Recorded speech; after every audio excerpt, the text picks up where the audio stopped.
இந்த படம் நான் ஒத்துக்கிறதுக்கு காரணம் வந்து உங்கள் எல்லாருக்கும் தெரியும், அவ்வளோவா நிறைய படங்கள் வந்து ரீசெண்டில் நான் பண்ணலை, எண்ணி பண்ணோம் அப்படிங்கிறதுல. இந்த படம் நான் ஏன் ஒத்துக்கிட்டேன்னா, because of the people behind. அதாவது உமன் பவர் அப்படிங்கிறத நிறைய பேர் சொல்லுவாங்க, பாராட்டுவாங்க, ஒரு பெரிய ஆர்ப்பாட்டம் பண்ணுவாங்க. உண்மையை சொல்ல, இந்த படத்தில் உமன் பவர் கிடையாது, it's just power. Samantha, I wish you all the best. May God bless you with greater strength. And உங்களுக்கு நிறைய கனவுகள் இருக்குது, நிறைய கோல்ஸ் இருக்குது, அண்ட் ஸ்ட்ரென்த் பயங்கரமாக இருக்குது. இது எல்லாமே வந்து it should reach you to where you want to go and beyond. ஏன்னா உங்களால் இந்த உலகத்துக்கு நிறைய நல்லது நடக்க வேண்டியிருக்கு.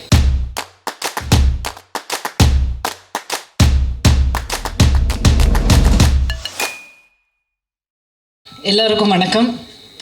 ரொம்ப நாளைக்கு அப்புறம் ஒரு படத்தின் ஃபங்க்ஷனில் உங்கள் எல்லோரையும் சந்திக்கிறேன், ஒரு சினிமா விழாவாக சந்திக்கிறேன். ரொம்ப சந்தோஷமாக இருக்குது, மகிழ்ச்சியாக இருக்குது. அண்ட் எஸ்பெஷலி இந்த படத்துக்காக நான் உங்களை சந்திக்கிறேன்னா ரொம்பவே சந்தோஷமாக இருக்குது. இதுக்கு ஒரு சில காரணங்கள் இருக்குது. ஒன்று, ஒரு நல்ல படம் பண்ணுறதுக்கான வாய்ப்பு கிடச்சது. சந்தோஷமாக நடித்தோம். படம் முடிஞ்சதே வந்து எங்களுக்கு தெரியல அப்படிங்கிறத விட, படம் முடிஞ்சு போச்சா, இன்னொரு ஷெட்யூல் வைக்கலாமே அப்படிங்கிற மாதிரி ஒரு ஷூட்டிங் இருந்தது. அதுக்கு காரணம் முழுக்க எப்போவுமே everything starts with the producer. இந்த படம் நான் ஒத்துக்கிறதுக்கு காரணம் வந்து உங்கள் எல்லாருக்கும் தெரியும், அவ்வளோவா நிறைய படங்கள் வந்து ரீசெண்டில் நான் பண்ணலை, எண்ணி பண்ணோம் அப்படிங்கிறதுல. இந்த படம் நான் ஏன் ஒத்துக்கிட்டேன்னா, because of the people behind it. Producer and director, two most important people.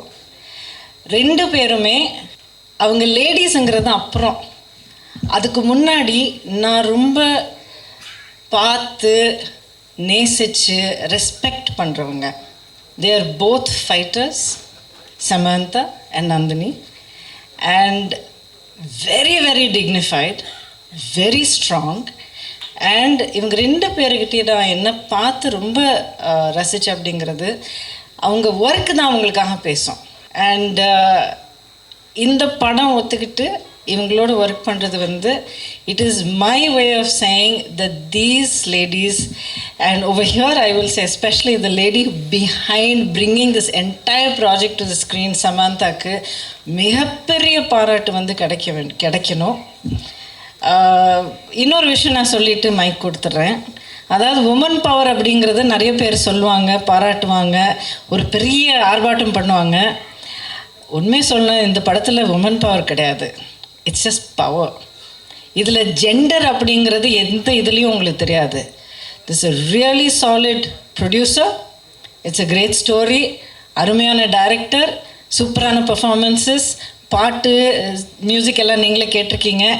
So ஒவ்வொரு விஷயமும் அந்த துறைக்கான ஒரு திறமை இருக்கிறதுனால போற்றப்படும். ஒரு ஜெண்டரை பார்த்து போற்றப்பட வேண்டிய ஒரு படம் இல்லை, அந்த துறைக்கான ஒரு திறமையை காட்டினதுனால நல்ல பாராட்டு கிடைக்க வேண்டிய ஒரு படம். இந்த விஷயம் நான் சொல்கிறதுல நான் ரொம்ப பெருமைப்படுறேன். சமந்தா, I wish you all the best. May God bless you with greater strength. And உங்களுக்கு நிறைய கனவுகள் இருக்குது, நிறைய கோல்ஸ் இருக்குது, அண்ட் ஸ்ட்ரென்த் பயங்கரமாக இருக்குது.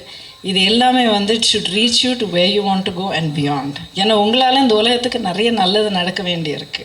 இட்'ll happen. And um, thank you so much. நான் படத்தில் என்னமோ கொஞ்சம் நல்லா இருக்கேன்னு எல்லோரும் சொல்கிறாங்க, ரொம்ப நன்றி. பட் உங்கள் எல்லோரையும் சந்திக்கிறதுல ரொம்ப சந்தோஷமாக இருக்குது. அண்ட் இந்த படம் பிடிச்சிருக்கும் அப்படின்னு நான் நம்புகிறேன். அப்படி அதெல்லாம் சொல்ல மாட்டேன், படம் கண்டிப்பாக பிடிக்கும், because it is made with beautiful heart. Thank you so much. இந்த படத்தோட எக்ஸ்பீரியன்ஸ் ஆடியன்ஸ் கிட்ட என்ன சொல்லணும்னு ஆசைப்பட்டீங்களோ நீங்களே ஷேர் பண்ணி. எங்கள் தங்கம் மாயின்டி மங்கா ரொம்ப ஸ்பெஷல் ஃபிலிம். ஆக்சுவலி நான் லாஸ்ட்டாக தனுஷோட ராயன், அஜித் சாரோட விடாமுயற்சி எல்லாம் பண்ணி ரிலீஸ் ஆன டைமில் நந்தினி ரெட்டி எனக்கு கால் பண்ணியிருந்தாங்க. அவங்க கால் பண்ணியுமே இந்த மாதிரி சமந்தா வச்சு ஒரு ப்ராஜெக்ட் பண்ண போகிறேன்னு சொன்னாங்க. நான் ரொம்ப பாடாண்டு ஒரு, ஏன்னா ஃபுல் ஹார்ட்கோர் ஆக்ஷன் ஃபிலிம்ஸ் எல்லாம் பண்ணி முடிச்சுட்டு, சரி சார் நந்தினி கூப்பிட்டோன்னே ரொம்ப ஒரு ரொமான்டிக் லவ் ஸ்டோரி அப்படி பண்ணியிருப்பாங்க. அப்போ ஆடாண்டு போனேன். நரேஷன் கேட்டதுக்கப்புறம் தான் தெரிஞ்சு ஒரு பயங்கர ஒரு எனர்ஜெட்டிக்கான ஒரு டிஃப்ரெண்ட் ஃபில்மாக இதுவும் பண்ண போகிறோன்ட்டு அப்போயே ரொம்ப இன்ட்ரெஸ்டிங் ஆயிடுச்சு. அதுவும் சமந்தா இந்த ஃபிலிமில் பயங்கர ஒரு ஹார்ட்கோர் ஆக்ஷன்ஸ் அந்த மாதிரி ஒரு டிஃப்ரெண்ட் டைனமிக்ஸில் இந்த ஃபிலிம் பண்ணியிருக்காங்க. அது நான் ஷூட் பண்ணும்போதே பயங்கர மோட்டிவேட்டிங்காக இருந்துச்சு. ட்ரெய்லர் நீங்கள் பார்த்துருப்பீங்க. அதே மாதிரி ஃபில்மு வந்து ஃபுல் எனர்ஜெட்டிக்காக கண்டிப்பாக ஒரு என்டர்டெய்னிங்காக இருக்கும். Hope you all will enjoy. இந்த ப்ராஜெக்ட் என்ன ட்ரஸ்ட் பண்ணதுக்கு thank you Sam. Thank you very much.